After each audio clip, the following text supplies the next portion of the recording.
Okay.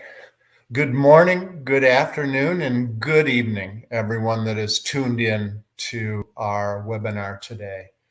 My name is Clay Nesler. I'm the global lead for buildings and energy for the World Resources Institute. I am based out of WRI's Washington, D.C. office, and my co-host is Mikkel Bulow Lehnsby, Chairman and founder of the Nordic Real Estate Partners, better known as NREP. It's our pleasure today to welcome you to sit through what we hope to be a very exciting and enlightening webinar today on the role of private equity and finance in advancing building decarbonization and resilience. This virtual panel will explore strategies for private equity firms and financial institutions to accelerate decarbonization and improve resiliency across building portfolios. Leaders from global private equity firms, international financial institutions, and non-governmental organizations will discuss investment barriers and opportunities and consider the role of government policy in new business models encouraging private climate-oriented investment. Panelists will share insights into how private equity and banks can improve both financial and environmental performance in support of net zero climate goals. The session will include panelists from NREP, the European Bank for Reconstruction and Development, better known as EBRD, Normative, the Carlyle Group, and finally, Sustainable Energy for All. Our speakers today, next slide, please.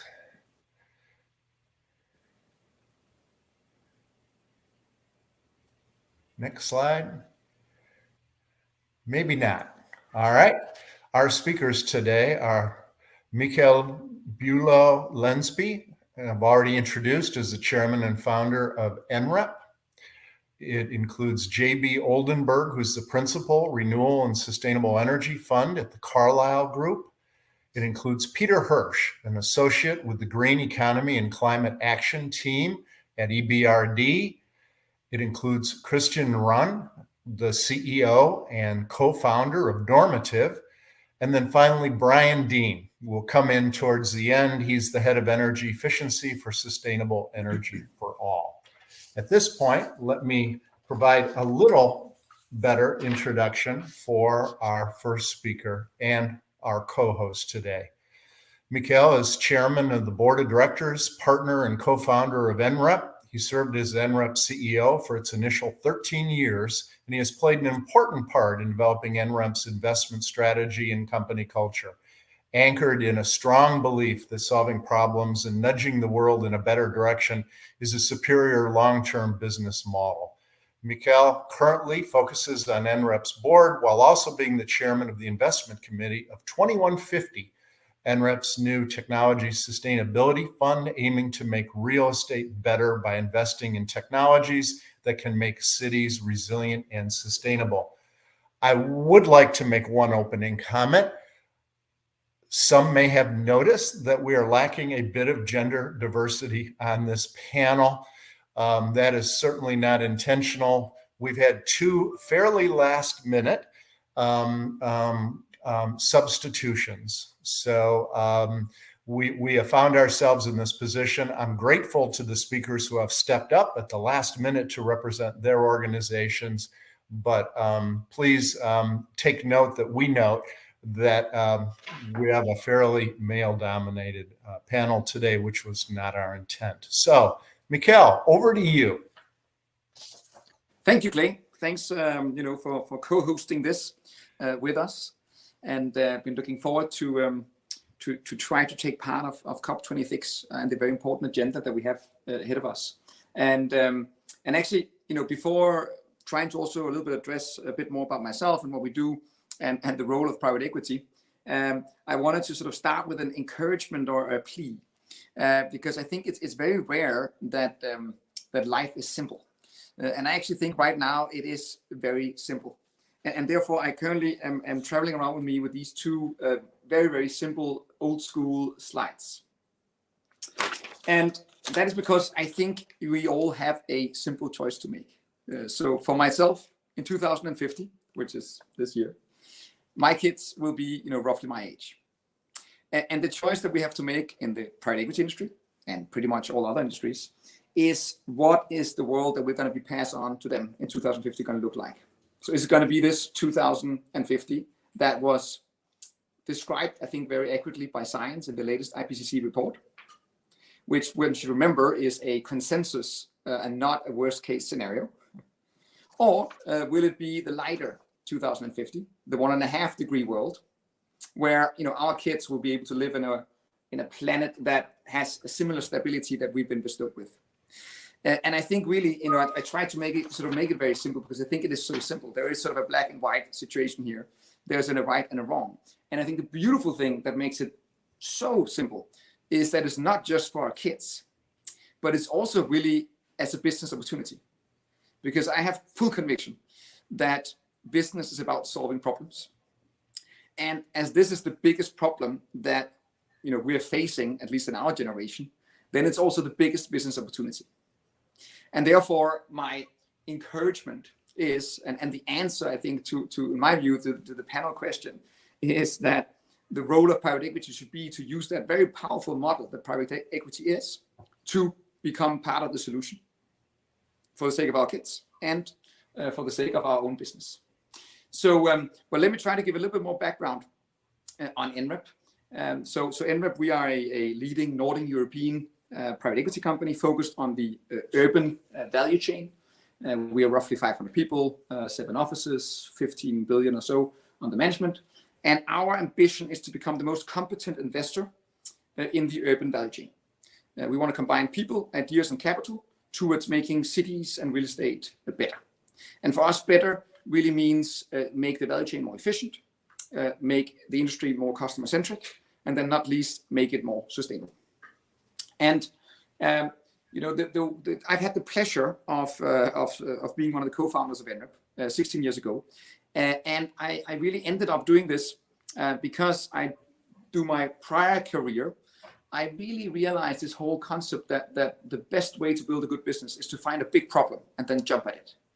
And I serendipitously was introduced to real estate, roughly 16 years ago, an industry that I had no prior actually sort of experience with. And being an entrepreneur, I've always been an entrepreneur. I noted that, and this I'm generalizing, so I'm hoping I'm not offending anybody, but that the real estate industry at that point in time seemed to be an industry that was quite dominated by a zero-sum mentality. So most of the people in the industry looked at real estate as an asset primarily, and were in the business of buying cheap and selling dear. Whereas as an entrepreneur, I looked at real estate really as a product. And the more I looked at real estate, I really came to conclude that I think it's one of the most important products in society. So I know a few products that we use as much as real estate. So on average, maybe 90% of our time, we are in buildings. I'm in one now. All of you seem to be, apart from you, JB, you're in a car. And secondly, this industry of ours consumes roughly 40-50% of all the world's resources. So it's incredibly resource intensive. And in many ways, it defines how we interact, as human species. So therefore, a fairly relevant product category, I would say. But despite of that, of some reason, this industry has always been a little bit of a laggard. It's an industry that is hugely polluting, as we all know. It's an industry that has never been very customer-centric. I don't think it's random that people choose to call their customers tenants rather than customers. And it's an industry that is very inefficient. Like, I know a few products out there, industries that have become less and less efficient, over the last 45 years, which is what real estate has done. And therefore, we jumped at this opportunity or this problem 16 years ago. And it's not to brag, but I'm very proud that I think that we today are a proof that if you really focus on solving problems, then that's not just good for our kids. It's really also good business. So in NREP, we've spent the last 16 years trying to find ways to address these 3 objectives that I mentioned. So we have been some of the first in the world that found a way to upcycle concrete, for example. We've built large-scale residential where we managed to use up to 80% of building materials that was waste that we converted into building materials. We've worked with municipalities to address socially stigmatized areas in public-private partnerships and sort of regenerate them in a sort of holistic way and make these new cities work well. We're in the process of building a UN village, we call it, where we take the 17 SDGs and create a whole village, which is really sort of optimized for the SDGs. And we've done all these things, and I think by trying constantly to try to solve problems, not just buy cheap and sell dear, we've been able to deliver now on average 20% IRR to our investors over 16 years, which within real estate is pretty good. So that's really what I'm proud of, and that is really what we want to try to spread that example and make people realize it's not doing good is good business.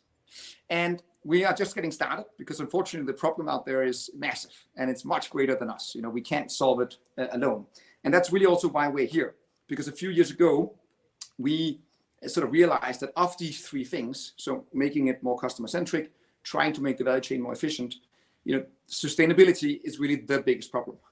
And therefore we decided to double down on that. And in doing that, we realized that, we need to not only be trying to lead and trying to find solutions, but we also need to be a facilitator, because we really want to change this industry. We need to rally others. And that's a role that we've been trying to take. One of the examples that we sort of identified to try to do that is 2150, that Christian knows and Peter knows, which is a urban sustainability tech fund, where we try to use the knowledge we have of some of the big problems in this value chain, and then we try to go out and identify technology companies that can help us address these challenges, and then we invest in them. But much more importantly, then we try to make all of our peers use them, because by doing that, we can sort of push and nudge the industry, and then also be a better and more value-adding investor for the entrepreneurs that we're fortunate to be able to back. And the other thing that we've been working very hard on, which I also just want to sort of give us an example and also invite for partnership around, is that in order to ensure that real estate becomes part of the solution, we need to find the road to net zero. And we've been working very hard on that. I'm very proud that we actually last week announced our road to net zero in 2028, which is a commitment to, by 28, to ensure that our full existing portfolio, which today is about 6 million square meters, and at that time probably will be a lot larger, will be completely net zero. And that everything that we create on the way to that, likewise. And this is not it's not an easy journey. We don't have all the solutions. So I'm very much inviting anybody who listens in, who might be in this industry, to join us and help us with solutions. We're doing 3 Earth Shots projects, as we call them, that will be creating a new standard for how to construct in hopefully even a net positive manner. So, but I think that's probably enough from me. But let me just end with reiterating that my whole hope of participating in COP is to try to rally the troops and to show that private equity should really become part of the solution, both for the sake of our kids, but not least for the sake of the private equity business model, because this is an unprecedented business opportunity. That's me for now. That's great. Thank you very much. That was very, very important messaging, and congratulations on your net zero carbon commitment. 2028 is one of the earliest commitment years. We have heard and we know the challenges in the built environment of doing this. So congratulations. Yeah, thank you. It's too early to congratulate because we haven't done it yet. Ambition is one thing, action is another, but clearly you are taking action. So I am fairly confident congratulations will be in order. Awesome. Perfect setup. So let's move on to our second speaker. JB Oldenburg is a principal with Carlyle's Infrastructure Group, focusing on renewable and sustainable energy. He has more than 12 years experience in the energy space, including investment, financing, portfolio management in wind, solar, distributed generation, microgrids, and conventional power. The Carlyle Group is a publicly traded global investment firm with approximately $293 billion in assets under management and more than 1,800 employees in 25 26 offices across 5 continents. JB will be speaking to us from his electric vehicle, not wanting to miss the opportunity to make the point that the built environment and transportation need to be electrified. I think this is a good way to make the point. So JB, over to you. Great. Thank you, Clay. And yes, I wish I was somewhere a little more stable or inside of a building, given the topic at hand. But it really is representative of the fact that this is such a fragmented environment that we're working in, and bringing all of the pieces together to focus on decarbonization and sustainability ultimately is where I think private equity can play a pivotal role in helping to achieve net zero. From our seat at Carlyle, we see all different aspects of the world, really, and of the market segments. So we see the real estate side. We have a substantial real estate portfolio across primarily multifamily and residential homes. We have a substantial infrastructure and renewable energy investment arm, which I'll touch on here in a second.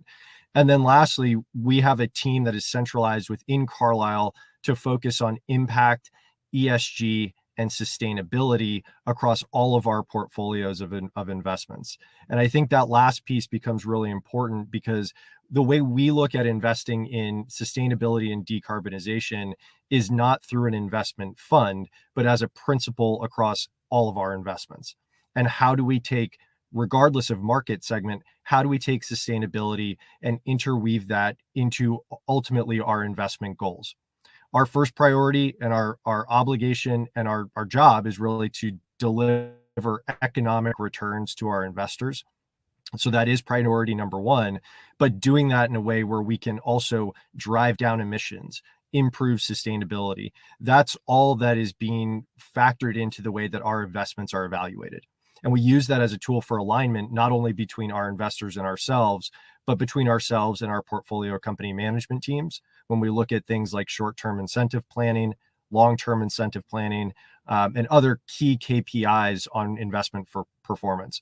So I think I wanted to use that to set the table, because a lot of what Mikkel touched on really ties in with how we think about the world as well. But the challenge we face right now at Carlyle, and I think all of us are seeing this, is that the environment is so fragmented on the pieces of the puzzle that need to be put together to achieve decarbonization. And how do you bring those pieces together in a way that is economic and effective for both short-term and long-term planning? The 2050 goals, the 2028 goals, those are all very important. But when you operate inside of a fund or funds, how do you do that in a way that also drives returns for your investors? And so I'm going to touch on a little bit of that as well. But what we're seeing right now and what we're really excited about is general decarbonization across the sustainable energy space, and that ties directly into buildings. And one thing that I also want to do as we think about buildings, folks think about really large commercial buildings when they think about decarbonization, but that's not always the case. We need to think about buildings and infrastructure as an asset class, all the way down from a small single family home up to the biggest commercial building in global market centers. So we really try to focus across all portfolios, whether it's residential, small commercial, large commercial, or looking at industrial, which is obviously another area that has a significant need for decarbonization. So where we are today is we try to find and identify partners that we can bring in to bring a holistic view on decarbonization. A great example of this is a partnership that we have with Schneider Electric. This is a long-term Carlyle institutional partnership, but really we've taken that and focused on ways that we can improve resiliency for customers, as well as reduce the environmental impacts of carbonization. So we work with Schneider and a company called Alpha Structure. That company's main focus is building bespoke customer solutions to improve resiliency via microgrids. But it's really more than that. It's not just a control system. It's putting physical renewable infrastructure in place, oftentimes on site, to help achieve decarbonization and resiliency goals. And that is something, whether it's in the US, in developing countries, in other developed international markets, that we're seeing as a growing market. And that's an area, especially here in the US, we look at the wildfires that happen in California. We look at the natural disasters that have happened in places like Louisiana and the Southeast, even in the last 12 months. And those resiliency issues are part of what's contributing to supply chain constraints that we see today in the market. So we see this as a significant opportunity to really bring down the carbon intensity of historically high energy businesses while also improving resiliency, which has ripple effects throughout the value chain. Partnering with someone like a Schneider Electric, we see is very important because they bring technical capabilities and operational capabilities, but we're going to need to go even further than that and bring other pieces of the puzzle together. This is truly a it takes a village initiative in how we think about it. And one side of that is on the operational and technical side. One part of it is private equity, but the other side of that is when we look across the banking environment. And one thing that we've been extremely excited about is the amount of initiatives that have occurred even over the last 12 to 24 months around banks tying their financing to things like sustainability goals. So reductions in CO2 driving lower borrowing costs, or using it as a stick and saying if those goals are not met, then your borrowing costs increase. And those are the types of financial institution partners that we like to work with. It's an alignment not only of economic goals in that we want to lower the cost of capital to decarbonization and sustainability technologies and initiatives, but we also want to be in a position where we are aligned socially with them. And from an absolute framework of being in a position where we can bring solutions to customers in an effort to drive decarbonization. So we look at that through the lens of the Carlyle portfolio, through our partnerships that we have, but also as an offering to third parties to be able to improve resiliency and decarbonization. And it's something that we're putting not only our capital behind, but also as you noted, our global footprint and reputation with more than 233 billion of AUM. So this is a key focus for us, and we believe that our combination can bring something really special here. Great, thank you very much. Covered a lot of information. You mentioned sustainable finance, and that's actually how I got interested in this particular area. My daughter is in private equity in London, actually, and she was telling me about a bond. She was raising capital, and she used sustainable finance, and over €1 billion. And the interest is tied to greenhouse gas emission reductions and energy efficiency.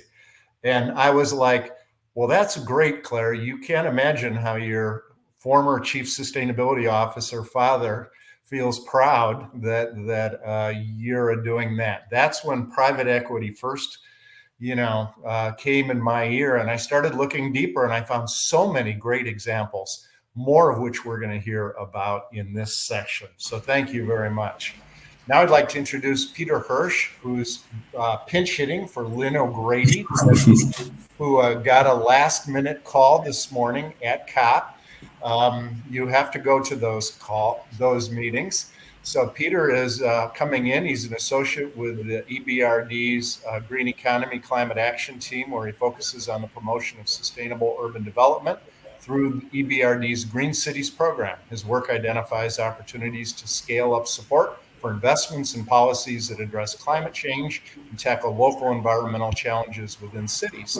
Beyond the urban space, he's also responsible for developing tools and investments that support a transition to a circular economy in the EBRD regions. So Peter, over to you. Great, thanks Clay. And really, thanks so much for having EBRD as a part of this panel. I think it's great that we're part of this conversation. So just share my screen quickly if this works.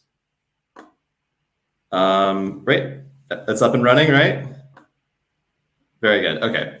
So why is EBRD here? What is EBRD, and how is it related to private equity? So just as a really quick primer, because I don't think this is something that really is necessarily in the perfect public lexicon when it comes to private finance. The European Bank for Reconstruction and Development is a multilateral development bank, sort of akin to the World Bank, and a part of the same organizations. We were founded in 1991, and we operate in over 40 economies across 3 continents. Our owners are countries and 2 EU institutions, really spanning the globe. And in terms of annual business, we do about 10 billion in investment. More importantly, and why we're at COP26, is that EBRD has put forward some serious commitments when it comes to the volume of finance and the kind of finance that we're providing to support the Paris Agreement and its goals. So that by the end of 2022, or the end of next year, our entire portfolio needs to be aligned with the goals of the Paris Agreement, both in terms of mitigation and adaptation. And that the majority of our finance, so over 50% of our finance, has to specifically have green outcomes by 2025. So we know quite well the impacts of climate change in our region and on our built environment. They're acute. If anyone lived through this summer, they saw the way that climate change is manifesting in our cities. So it's not surprising that we have a sense of urgency then to be able to have real impact on how we address our cities, as well as how we build specifically those assets that are going to be living with us for the coming decades. And as an institution, EBRD, we look at this in a few different ways, because the built environment obviously is a huge sector. It can't necessarily be covered in one specific banking area. So we approach it from three different angles. So in a more traditional sense, we have a sustainable infrastructure, and this is going to be your large residential projects, your large public building projects, major infrastructure, and sort of what you would typically see maybe from a large commercial bank. In the property and tourism side, this is more about like specific neighborhood developments and sort of those bespoke development opportunities that you could see maybe in a mega city or some of our larger cities around the EBRD region.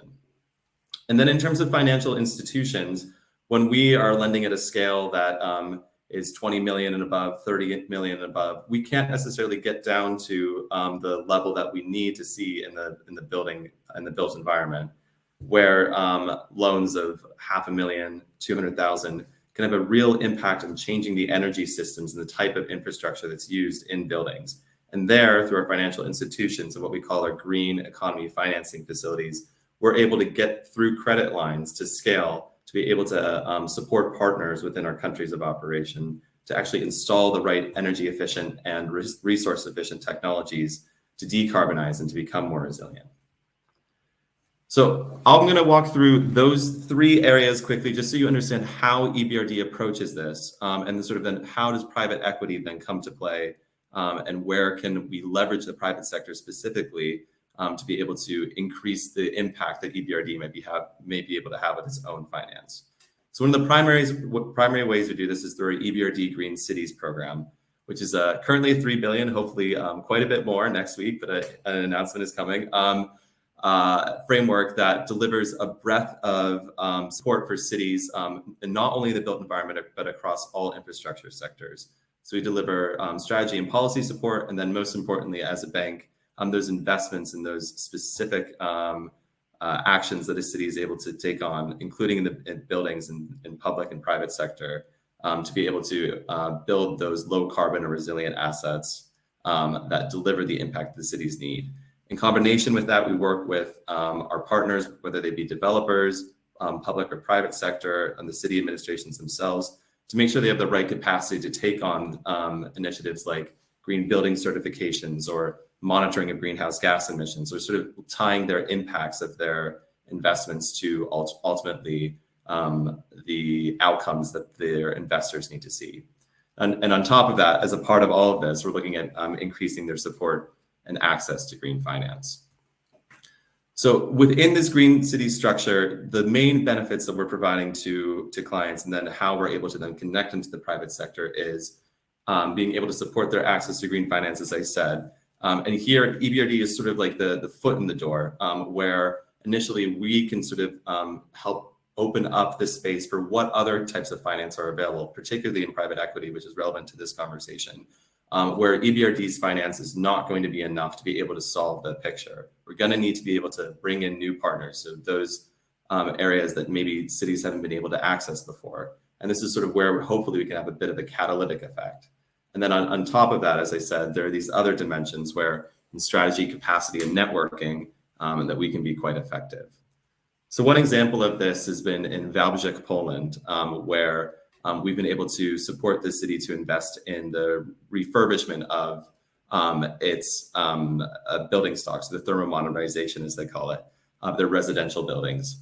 And the project has just started, so it's going to be a retrofit of 540 households and 52 buildings. And the savings from this and the sort of the efficiency of it, the kind of gains that we're seeing is really fantastic. But hopefully, more importantly, is that essentially we're giving local developers and those sort of private sector actors the skills and the knowledge of the technologies that are needed to retrofit buildings, and what necessarily does it mean to build a net zero building or a green building, and how do you consider climate resilience and the future resilience of building assets. These are skills that beyond the project, hopefully the local private sector community, which is involved in the project, will be able to build and then reshape as further retrofits move forward. And it really is a part of our hope to crowd in more private sector funds into this space moving forward.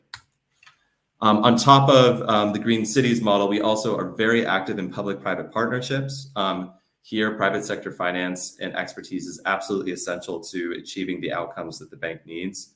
EBRD can support this and be a part of this in either a debt or equity portion.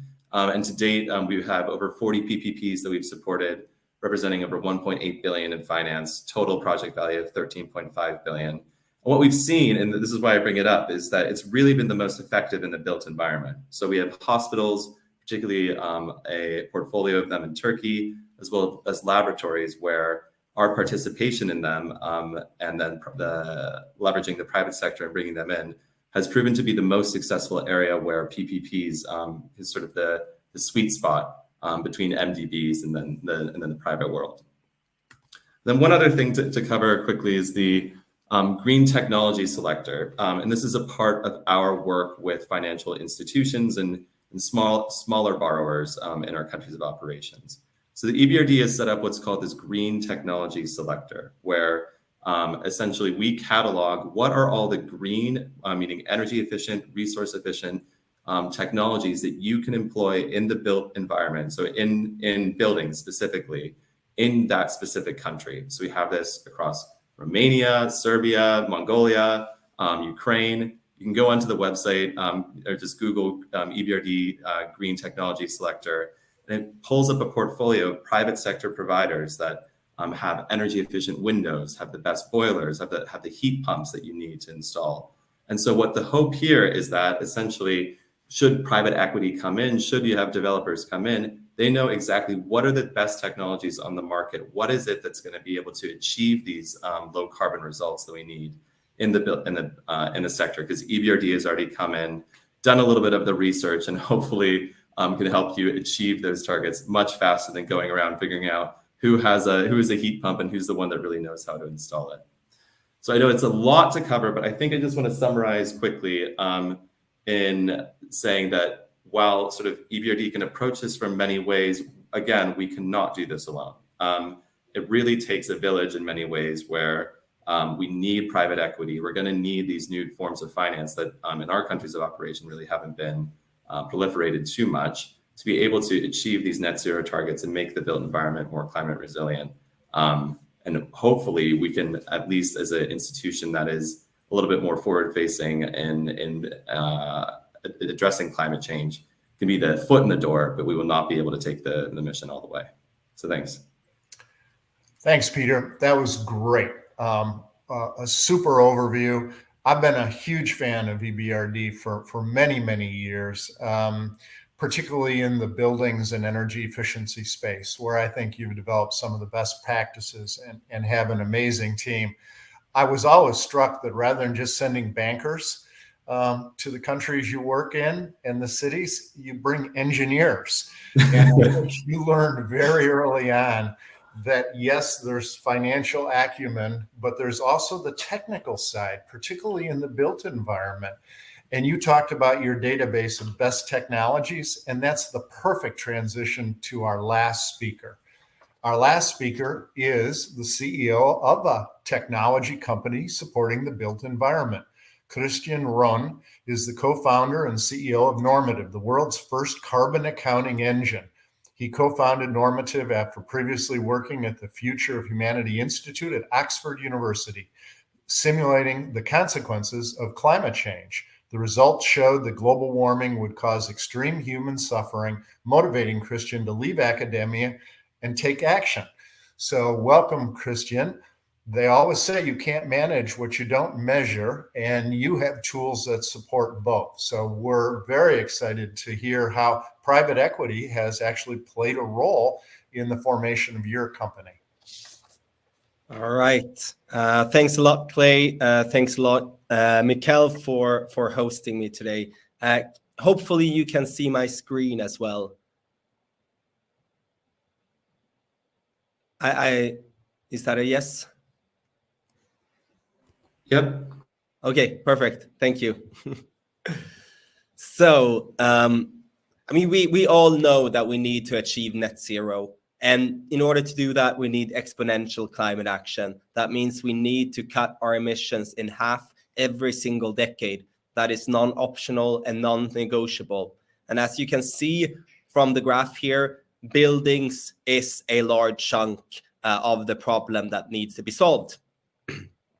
And we're in a situation where in order to solve climate change, we need to move trillions of euros every single year from non-sustainable to sustainable companies.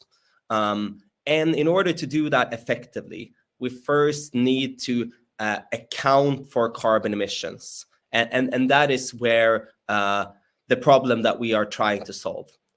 So today, only a small subset of businesses out there actually account for their emissions, which makes it impossible to actually track progress towards net zero emissions.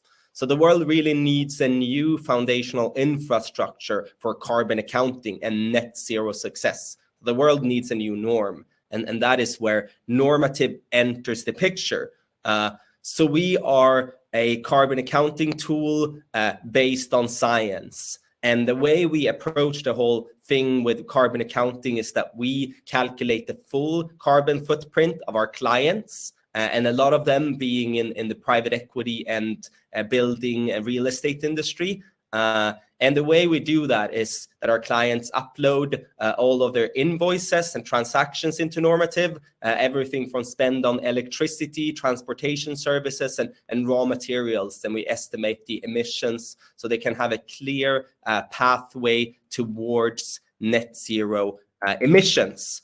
And private equity has played quite a big role in Normative and development. And since the theme of today is the role of private equity and finance in building decarbonization, I actually wanted to leave you with some key insights. So I'm actually calling in from COP in Glasgow, where we this Tuesday launched a new tool connected to our carbon accounting engine called Industry CO2 Insights.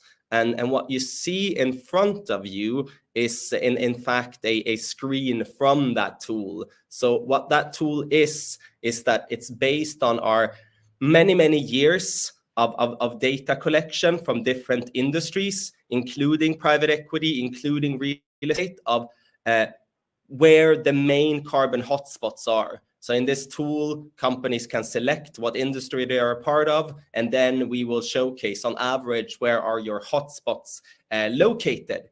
And I want to point out, before I say something about the data for real estate, that we wouldn't be here today if it wasn't for the fact that we were supported and actually closed an investment round a while ago with 2150 and Mikkel as one of the lead investors, and the tool that I'm gonna show you some data from is actually built with support from Google as well. So what the data really shows is that a majority of the greenhouse gas footprint in the real estate industry comes from the scope 3 emissions, which is the indirect emissions, and the largest contributor here is cement and other construction materials. But a really important topic as well is the electricity. That is also a major hotspot.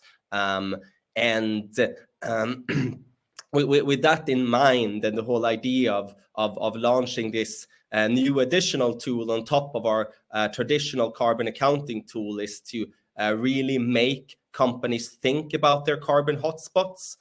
So if you are interested in doing like 2150 and lots of other businesses and track your carbon emissions towards net zero, then please don't hesitate to contact me. And yeah, with that, I say thank you and thanks a lot for listening. Thanks, Christian. Listening to you harkened me back to my early days after we started reporting sustainability data in 2002. I remember computing scope 1, 2, and 3 emissions in Excel and being horrified to realize that we had 300 manufacturing plants and there was only 256 columns in Excel at the time. So we really do need to bring digital technology to play in being able to not only measure, but to be able to manage and optimize carbon in the built environment. So good luck with your announcement this week and good luck with your tool. At this point, I'd like to turn to a round of questions for our panel. I'd encourage everyone to use the Q&A button, those that are dialing in, and submit your questions there. I see a question from Christine, but I'm going to ask a prepared in advance question to our panel. I want to give them a easy ball to hit right out of the block, and then we will turn to questions from the audience. So that question is, what's the biggest gap you see in achieving building decarbonization goals? Is it 1, capital, 2, projects, 3, people, or 4, technology? Talking to a bunch of finance people, I think I might know what the answer is, but I'm expecting a surprise or 2. Who would like to begin?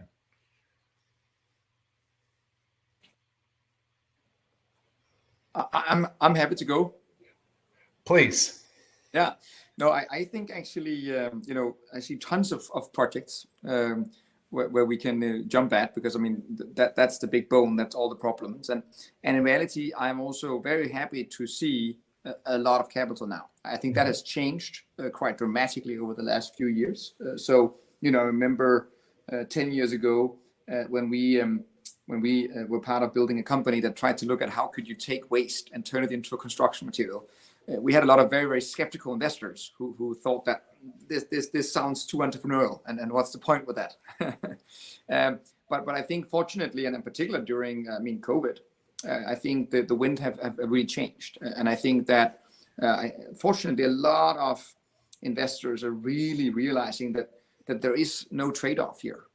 So that obviously, yes, in the very short term, when you need to do things in a new way, you need to invest a bit more in learning how to do it. But in the long term, and that term is not that long, you're really, generating more value by doing this. So I think the real problem, at least when I look at the environment we're in, is sort of the value chain. And then you could call that the technology. It's the knowledge of, so what Christian is doing, Normative is doing, is essentially ensuring that we start having the data so we know what to choose, between all the options we have, like what actually works better. So I think that's one big thing that's lacking. I think the next thing that's lacking, which is really complicated, is the supply chain, you would say. So we've basically created a world and supply chains and industries based on this belief that there was an unlimited amount of resources. So as you want to come up with these new solutions, you need to create new supply chains, new industries. And obviously that takes time. It's complex. I mean, we spent 100 years optimizing the supply chain for concrete, if you will, and there's just a huge investment required to find that new solution for it. So for me, it's definitely technology and processes in reality and supply chains that I think is the biggest obstacle to address. Okay, Christian, looks like you're ready. Yeah, I think the way the question is posed is perhaps based on a little bit of a false dichotomy, because I mean, you need the capital to invest in, great people that will deliver on decarbonization, projects and technologies. So I mean, it's all connected together. But I think back to what Mikkel said. I mean, in order to deploy that capital effectively, you need a clear definition of what does progress towards net zero look like. So I think the accounting piece is really important to actually be able to track emissions over time. So I mean, like Mikkel said, you decided that you want to go net zero by 2028, which is one of the more ambitious targets that I've seen. And obviously tracking that over time and account for carbon is absolutely essential, because what gets measured gets managed. Yeah, Clay, I'll jump in right after that, because I'm going to throw in a write-in candidate, if that's all right. And I think that's actionable policy. And I'll use actionable policy on lowercase p, so it doesn't have to be government driven. This can be corporate driven, this can be personal driven, because I think one of the challenges we have right now, and when I was growing up, I was always taught to think global and act local, right? We've all heard that. And I think one of the challenges that we're facing right now is there are a lot of global initiatives, and there's a lot of talk about things that need to be done globally, but how do you move that into a localized action plan that has short, medium, and long-term initiatives that need to be met? And I think what Christian's doing on the data tracking is super important, because a lot of times people look at sustainability as a philosophy rather than as being something that is actionable. And I think that's something that will wrap around all four of the items that you brought up, which we need all of them at the end of the day. But how we get a plan together to go execute on it, I think is also critically important here. Well, Christian did kind of rat us out. It was a trick question. That's why we didn't poll. But Peter, EBRD has been right in the middle of all five of those things in all the work you do. What is your perspective? It certainly isn't just one, but No. Where would you focus attention? Where is the biggest gap, and how might we address that? Well, I think JB's point is actually perfect, because it's not the gap isn't a consistent answer. When I moved to Dushanbe, when I moved to Ulaanbaatar, if you go to Lviv, if you go to Valjeak, to Warsaw, the capacities and the questions here are going to be different based off of what the local context is.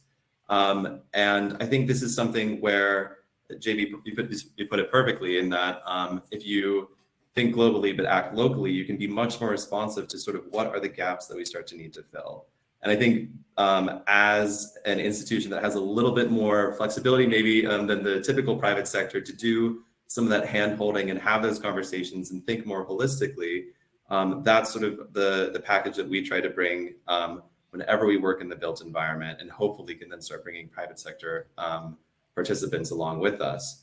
So I guess my answer would be is just intense collaboration with the local private sector and cities as we work with them really on a daily basis. And if the number of deputy mayors and the number of mayors I'm able to WhatsApp or just get on the phone with, I think there's something to really be said about that, where you can have that ability to have these sort of frank conversations in a working relationship, where if you can understand the local context in that way, you can start to then translate that into, you need something really in your residential buildings areas and this part of the city, or this part of your energy efficiency is really inefficient. How can we help get other banks involved beyond the EBRD? Because we'd love to give you all the money for this, but we just can't. So I think that's the sort of context that I would love to be able to see. And it comes from understanding what is really going on at the local level. Hold that thought about collaboration. That's one of our next questions. But we do have a write-in question from Christine. This is directed to Mikkel.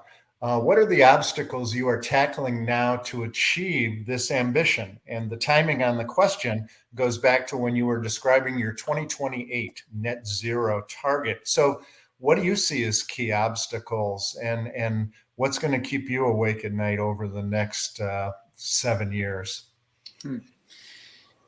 Well, there frankly are quite a few areas to tackle. But I think actually a little bit back to Christian's slide. I think what he also showed in the scope 3 is that in reality materials use is the biggest one when it comes to new construct, also in reality when it comes to renovation and maintenance.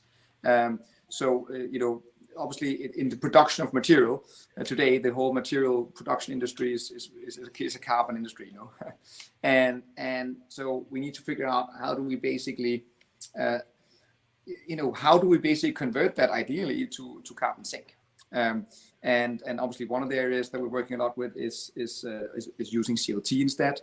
But I mean, the biggest problem in the industry today is concrete. So concrete is the world's biggest product. It contributes to 8% of the world's CO2 emissions, and irrespective of how much wood we try to use for the next 10, 15 years, concrete will still be the biggest building material.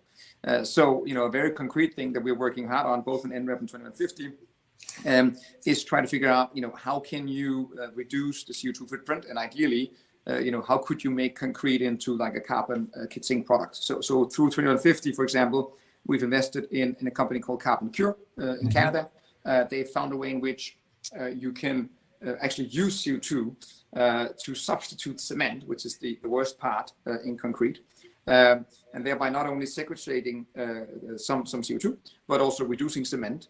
And actually thereby at the same time making concrete production slightly cheaper, because cement is the most expensive ingredient, and thereby you can sort of getting access to concrete that is less damaging. Ideally, we need to get to the position of finding a concrete solution that is actually positive. So I think materials is the biggest challenge, and particularly also because that goes back to the whole value chain, supply chain situation or challenge that we're looking at. I mean, like if you look at some of the buildings that we built out of waste materials, so we converted, we say, various waste materials into building material. The big challenge with that was we could do it, but the supply chain of the building materials was obviously not available in the same way that the building material, the alternatives are. So thereby the scaling of it has been very slow. You brought up Carbon Cure, which is a very, very interesting company, and I would just bring up another startup company called Carbon Quest, which kind of does the other half. It captures the carbon from combustion in buildings. So Peter mentioned circular economy, and we need to think more circular. We need to think about if we're using them today, eventually we'll electrify. How can we capture the carbon and then put it into something like concrete? So thanks for your concrete example that you made. One last question here. Peter brought up collaboration.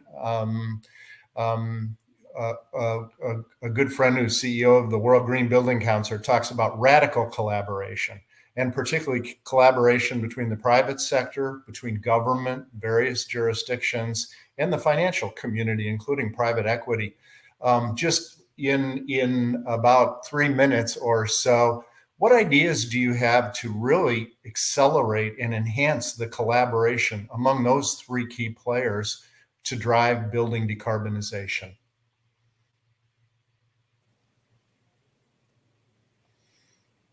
How do we go faster? How do we do it better? Other than having every deputy mayor's email address in our phone. Yeah, it doesn't hurt, but yeah.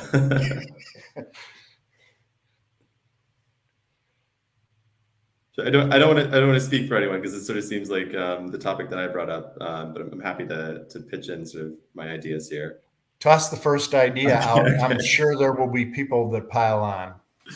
No, I think like for us, I mean, the objective of being able to, as you said, radical collaboration is going beyond the depths of sort of what a typical arrangement would be in terms of our finance in the built environment. And so finding ways that we can start, I guess, leading the market, but also bringing others in is really something that we're always searching for. And so typically loan syndication is an easy way to do it. But I think one thing that you said very early on, Clay, about your daughter, I think is actually creating a lot of opportunities in this space for this collaboration. And that's in these sustainability linked loans, these sustainability linked bonds. When you can have target setting, this requires particularly everyone around the table to start talking about the sustainability of a specific investment. So when EBRD comes in, or when we finance with a different institution, we cannot set our own standards. We all have to sign up for the same target in terms of decarbonization. And so by having that common objective, we're able to start at least, we can talk to the sustainability and finance representatives from different organizations to come up with what is the target that we see for this specific building asset. Where do we want it to move? I think exactly that. I mean, it's not surprising that marrying sustainability outcomes with financial outcomes can start spurring those conversations the same way we've been doing in the financial world for forever, is a great way to start getting those partnerships and getting that collaboration moving. Perfect. At this point, I'm going to turn to our closer. So we've heard 5 ways in which private equity and finance can work together. Private equity can invest in real estate, does, and can do it in a more sustainable way. Private equity owns, many companies, industries as part of their portfolio. They can improve the ESG and sustainability of those facilities and infrastructure. They can have partnerships for energy and infrastructure. They can do public-private partnerships for the built environment, whether that be hospitals or whether it be labs or any other type of facility. And finally, they can be the funders of entrepreneurs like Christian and other tech companies to bring new technologies to market. I'd now like to turn it over to my good friend, Brian Dean, who has more than 20 years experience in energy efficiency and works with governments and organizations globally on energy efficiency policy. He's joining Sustainable Energy for All as the head of energy efficiency in cooling. Prior to SE for All, he was at the International Energy Agency, where he was the lead for energy efficiency in buildings. Brian, over for you. Any reflections and close off our great session today? Before I do that, thanks to all the speakers. This has been a really, really interesting topic, and I hope this is a discussion that continues well past COP26. Brian, over to you. Yeah, thanks, Clay. And thanks to the International Chamber of Commerce for hosting these sessions as well, and for Clay, you and Mikkel for co-hosting this particular session. We've heard a lot of great things during this this segment, and in particular, just starting off from the very beginning, from when Mikkel said, well, we've got a simple decision. Are we in or are we out in terms of the future that we have? What is the 2050 that we want? But there is an opportunity there where private equity can be part of the solution. And so I think that was a really great, the first message across in this session. JB came in and said, well, sustainability has to be a principle for the investment evaluation. And that we can be linking borrowing costs to sustainability and resiliency. So I think that was really fundamental. Is okay, how are we going to do it? Peter said, well, EBRD is investing, and more than 50% by 2025 will have green outcomes, currently $3 billion a year, and that they have a green technology selector that allows the banks and really the rest of us to match those solutions to the money. Of course, later, Mikkel said, well, there's actually plenty of money, there's plenty of projects. So actually having that technology selector is a really critical part to increase the speed of delivering those projects. Christian then came in and said, well, we need to track. And, it makes it harder to select if we don't have the data and if we don't have the information. So if we can't select those technologies, select those services, understand the impact that it's going to have on carbon, then we can't deliver the right money to the right projects. And so really there's a great cycle here between each of the speakers. During the Q&A, one of the ones that really stuck out to me too was actionable policies and that linking to, what's needed locally. It's going to be different in each location, but it's really about those actionable policies. At the end of the day, the way that I see it, we can, use this COP26 process, making sure that the policymakers are directing policies that will enable private investment. Private investment is the largest share of investment in energy efficiency and renewables globally. It will always be. The governments cannot fund everything. Private investment is how investments are made. And, it's not just the commercial buildings. I think maybe JB had mentioned that. It's not just those big buildings. It's residential, it's industrial, it's across the board. And, from SE for All perspective, we have what are called the SDG 7 energy compacts. And we hope that both private and government commitments can be made through these energy compacts to deliver sustainable energy, both energy efficiency and renewables across the built environment and the rest of the economy. So with that, thanks to everyone. Thanks, Clay, for hosting, moderating this session. And maybe back to you if there's anything else final before we drop.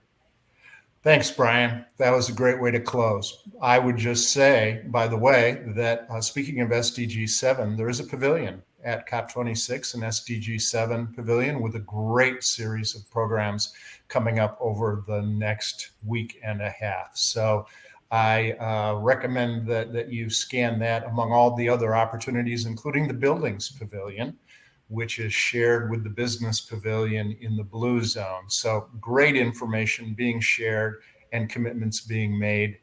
We need to go from ambition to action, but we're clearly mobilized to do that. Thanks to the ICC for allowing us to present this, and be safe, be healthy, everyone, and enjoy the rest of COP and beyond. Bye-bye. Thank you so much. Thank you. Bye.